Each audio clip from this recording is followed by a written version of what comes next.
रे माई माई माई जमाई तोरा रे माई मारेला मुँह दाब के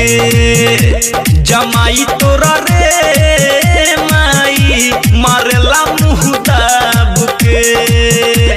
ई ओठवा गुलाब के फुलाइले बच्चा भुके जमाई तोरा माई तो गलावा रे माई जमाई तोरा रे माई मारेला मुँह दाब के जमाई तोरा रे माई मारेला मुँह दाब के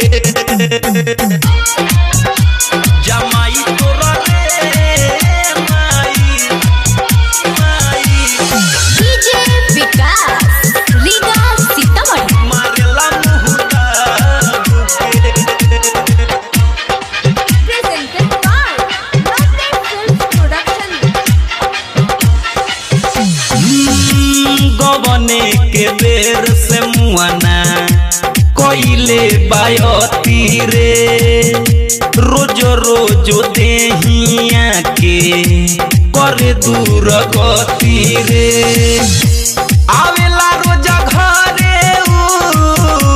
चढ़ाइले शराब के जमाई तोरा माई रे माई माई माई दो गलावा रे माई मारेला मुँह दाब के जमाई तोरा रे माई मारेला मुँह दाब के डीजे विकास रीगा सीतामढ़ी मारेला मुँह दाब के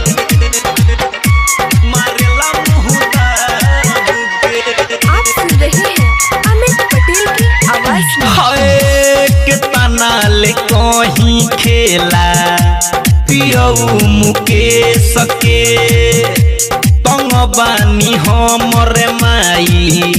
रोज के कलेश से अमित दीवा करके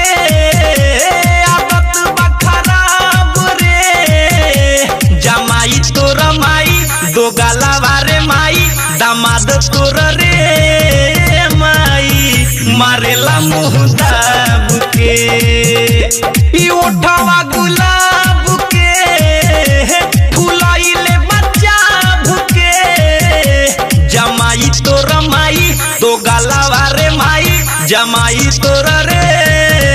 माई मारेला मुँह दाब के जमाई तोरा रे माई मारेला रोज दाब के